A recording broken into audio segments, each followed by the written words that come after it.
BJP प्रत्याशी सुमन बहमनी पर एक और विवाद छिड़ गया है। कांग्रेस ने सुमन बहमनी पर आरोप लगाया है। सुमन के साथ नजर आने वाली महिला पर आरोप लगाए गए हैं। आरोप लगाया है कि महिला एक सरकारी अध्यापक है जो चुनाव प्रचार में सक्रिय भूमिका निभा रही है। पार्टी ने इसे आदर्श आचार संहिता का उल्लंघन बताया है। पहले जाति छुपाने को लेकर सुमन बहमनी पर आरोप लगा था। अब जो उनके साथ इस वीडियो में चुनाव प्रचार करते हुए एक महिला नजर आ रही है, वो महिला एक सरकारी अध्यापिका है, ऐसा आरोप जो है वो लगाया गया है। तो कांग्रेस की ओर से सुमन बहमनी पर एक दूसरा आरोप लगाया गया है। पहले भी आरोप लगा था कि उन्होंने जाति छुपाई और अब मॉरल कोड ऑफ कंडक्ट की उल्लंघना हुई है, ऐसे आरोप लगाए गए हैं।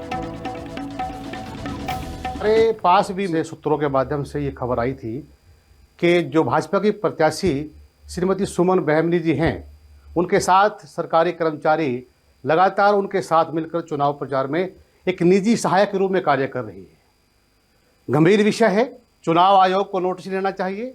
और जिस प्रकार लोकतंत्र में लगातार भाजपा अपनी नीतियों से चुनाव में धांधली करती है, दबाव बनाती है, उसी की एक कड़ी यह भी है कि सरकारी अधिकारी को, क्योंकि वो यहाँ पर डीओ रही हैं, उनका प्रभाव रहा है, तो इस प्रकार से ये चुनाव आयोग का पूरी तरह से चुनावी आचार संहिता का उल्लंघन है। और हम देखिए, मुझे आपके माध्यम से ही जानकारी मिल रही है कि ऐसे कोई अध्यापक चुनाव प्रचार में सक्रिय है। तो इस बारे में जैसे हमारे पास कोई शिकायत आती है हम पता करेंगे और इस बारे में हम कड़ा संज्ञान लेंगे। सरकारी कर्मचारी, कोई भी अध्यापक हो या कोई अन्य कर्मचारी हो, किसी भी प्रकार के चुनाव में इस तरह भाग नहीं ले सकता। नहीं, शिकायत आपने जैसे संज्ञान में ला दिया है, यही काफ़ी हमारे लिए। और इसका हमें पूरा रिकॉर्ड लेके पूरी छानबीन करके और इसके खिलाफ जो भी कार्रवाई बनती है वो करेंगे।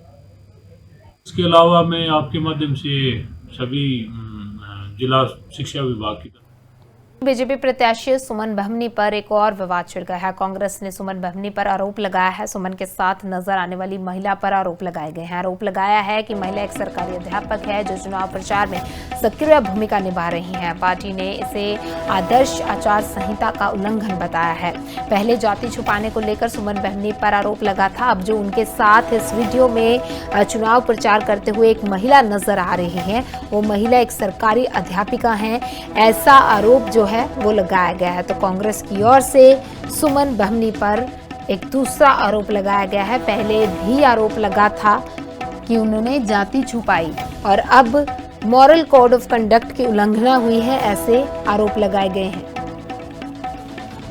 हमारे पास भी सूत्रों के माध्यम से ये खबर आई थी कि जो भाजपा की प्रत्याशी श्रीमती सुमन बहमनी जी हैं, उनके साथ सरकारी कर्मचारी लगातार उनके साथ मिलकर चुनाव प्रचार में एक निजी सहायक के रूप में कार्य कर रही है। गंभीर विषय है, चुनाव आयोग को नोटिस लेना चाहिए। और जिस प्रकार लोकतंत्र में लगातार भाजपा अपनी नीतियों से चुनाव में धांधली करती है, दबाव बनाती है, उसी की एक कड़ी यह भी है कि सरकारी अधिकारी को, क्योंकि वो यहाँ पर डीओ रही हैं, उनका प्रभाव रहा है, तो इस प्रकार से ये चुनाव आयोग का पूरी तरह से चुनावी आचार संहिता का उल्लंघन है। और हम देखिए, मुझे आपके माध्यम से ही जानकारी मिल रही है कि ऐसे कोई अध्यापक चुनाव प्रचार में सक्रिय है। तो इस बारे में जैसे हमारे पास कोई शिकायत आती है हम पता करेंगे और इस बारे में हम कड़ा संज्ञान लेंगे। सरकारी कर्मचारी, कोई भी अध्यापक हो या कोई अन्य कर्मचारी हो, किसी भी प्रकार के चुनाव में इस तरह भाग नहीं ले सकता। नहीं, शिकायत आपने जैसे संज्ञान में ला दिया है, यही काफ़ी हमारे लिए। और इसका हमें पूरा रिकॉर्ड लेके पूरी छानबीन करके और इसके खिलाफ जो भी कार्रवाई बनती है वो करेंगे। इसके अलावा मैं आपके माध्यम से सभी जिला शिक्षा विभाग की